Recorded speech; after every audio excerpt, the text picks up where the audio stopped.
India की number 1 choice Bharat matrimony. Zelensky की बगावत ने जंगी समीकरण बदल दिए हैं। पहले तस्वीर थी रूस बनाम यूक्रेन, अमेरिका और यूरोप, लेकिन अब समीकरण बिल्कुल उलटते हुए दिख रहे हैं। जल्द ही हालात ऐसे बन सकते हैं कि यूक्रेन और यूरोप एक साथ खड़े हों। रूस प्लस अमेरिका की नई धुरी के सामने। ऐसा क्यों कह रहे हैं हम? क्योंकि ज़ेलेंस्की के हालिया फैसलों ने वॉर अलायंस की पूरी दिशा ही बदल दी है। अमेरिका में नेतृत्व परिवर्तन के संकेतों ने पॉलिसी शिफ्ट तेज कर दी है। यूरोप खुले तौर पर रूस के खिलाफ है, लेकिन अमेरिका का रुख नरम पड़ता हुआ दिख रहा है। पुतिन, ट्रंप और रूसी कूटनीति मिलकर एक नया पावर ब्लॉक तैयार करते हुए नजर आ रहे हैं। ज़ेलेंस्की और यूरोपीय देशों के बीच तालमेल बढ़ रहा है, जिससे यूक्रेन यूरोप तक संयुक्त फ्रंट तैयार कर रहे हैं। यानी ज़ेलेंस्की की बगावत सिर्फ एक राजनीतिक घटना नहीं है। आने वाले महीनों में युद्ध का विजेता कौन होगा, इसका खेल अब नए समीकरण लिखने वाला है।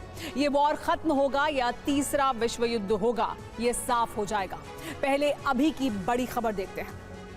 इस वक्त की बड़ी खबर जंग के मैदान से। इस वक्त की जो बड़ी खबर आ रही है वो ये कि लिथुआनिया में नेशनल इमरजेंसी का ऐलान कर दिया गया है। एयर स्पेस में बलून उड़ने के बाद ये इमरजेंसी घोषित की गई है। बेलारूस से लगातार हो रही है ये बलून घुसपैठ।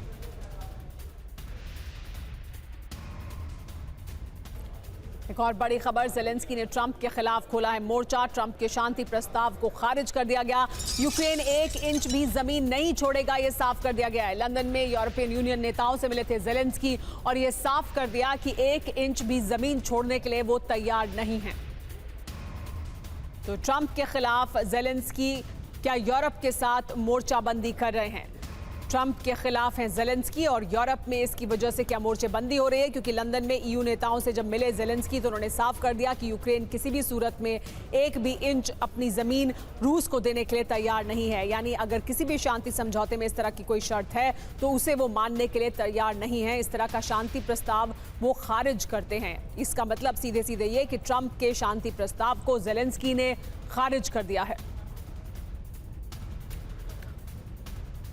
ट्रंप के खिलाफ हैं ज़ेलेंस्की और यूरोप में इसकी वजह से क्या मोर्चाबंदी कर रहे हैं। ज़ेलेंस्की ने कहा क्या है, समझिए। यूक्रेन 1 इंच भी जमीन नहीं छोड़ेगा, रूस को अपने क्षेत्र की जमीन नहीं देंगे, ये कह दिया है ज़ेलेंस्की ने। यूक्रेन को अमेरिकी प्लान नामंजूर है पूरी तरह से।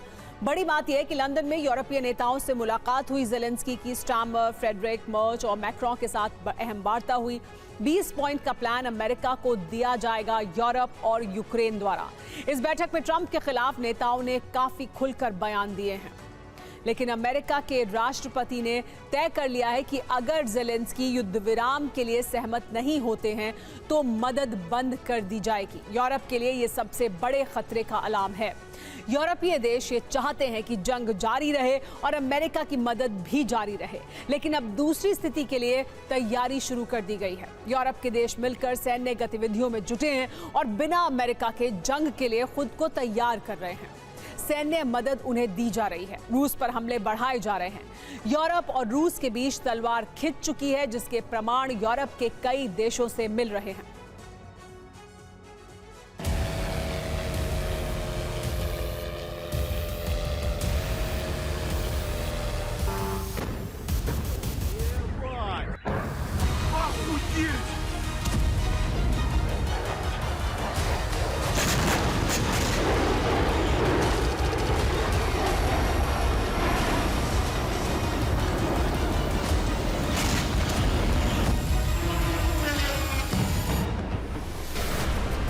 युद्ध विराम अगर रूस की शर्तों पर हुआ तो ये यूरोप की संयुक्त हार होगी और भविष्य के लिए खतरा।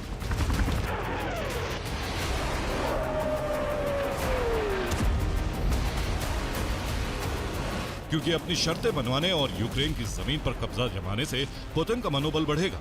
यही यूरोप नहीं चाहता है।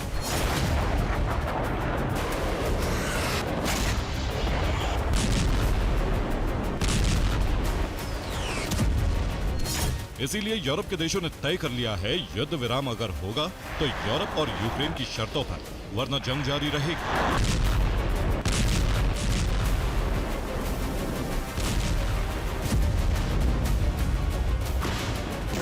इसीलिए ज़ेलेंस्की को बारूदी मदद बढ़ा दी गई, जिसका असर फ्रंटलाइन से लेकर रूस की जमीन तक नजर आ रहा है।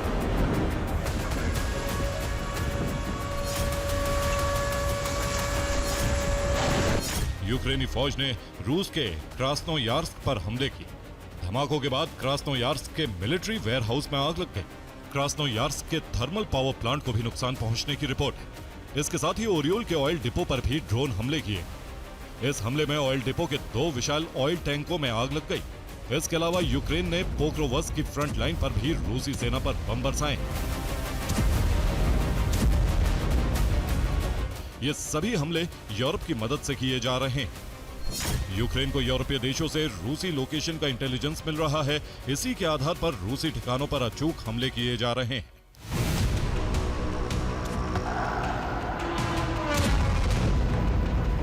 पुतिन 27 नवंबर को ही कह चुके हैं कि वो यूरोप से जंग नहीं चाहते, लेकिन अगर यूरोप जबरन जंग थोपना चाहता है तो रूस इसके लिए पूरी तरह तैयार है। इसमें कोई शक नहीं।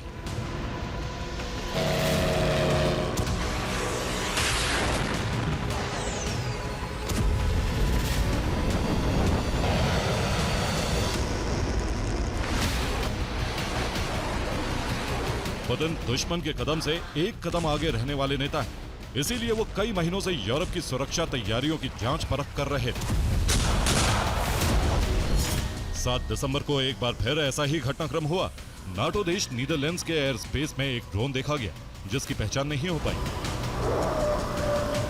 इसके बाद नीदरलैंड्स को ड्रोन इंटरसेप्ट करने के लिए अपने फाइटर जेट भेजने पड़े।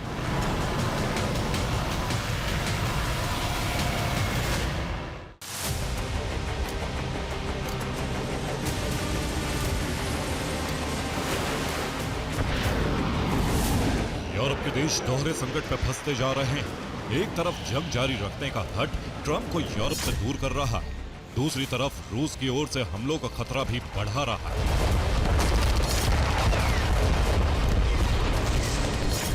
यूरोप के देश भले बिना अमेरिका के जंग लड़ने की तैयारियों में जुटे, लेकिन यूरोप के रक्षा विशेषज्ञों सहित इतिहास के जानकार भी ये मान रहे हैं कि ट्रंप दूर हुए तो बहुत बड़ा संकट तय।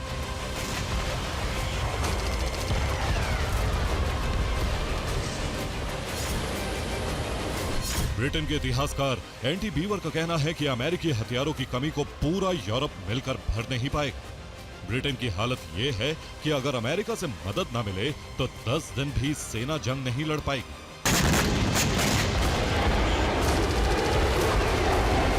यानी नाटो तभी तक नाटो शक्ति है जब तक अमेरिका से मदद जारी है।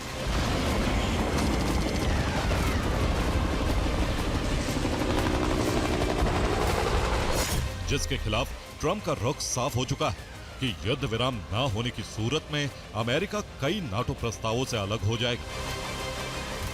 ऐसे में रूस के लिए जंग लड़ना ज्यादा आसान हो जाएगा। इसीलिए यूरोप के देश मिलकर अपनी एक डिफेंस वॉल तैयार कर रहे हैं।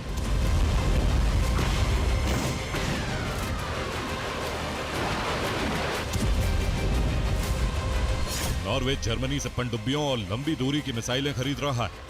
जर्मनी F-35 विमानों की संख्या बढ़ाकर 50 करने जा रहा है, जिस पर 2.5 बिलियन यूरो खर्च किए जाएंगे। ब्रिटेन ने अपने जवानों को फिनलैंड के साथ युद्ध अभ्यास में उतार दिया है।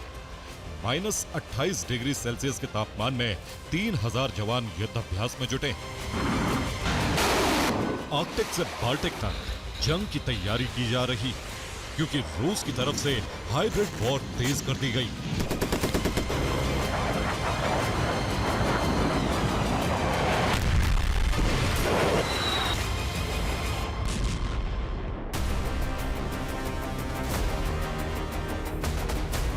यूरोप अपने ही बिछाए जाल में खुद फंसता जा रहा है। यूरोप का प्लान था यूक्रेन के साथ जंग में रूसी हथियारों का भंडार इतना घटा दिया जाए कि पुतिन साम्राज्य विस्तार के बारे में सोच भी ना सके।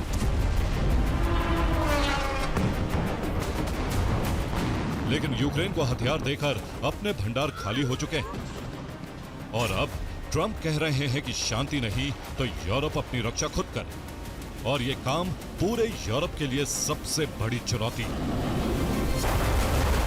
Bureau report, TV9 Bharatvarsh. India की नंबर 1 चॉइस भारत मैट्रिमनी।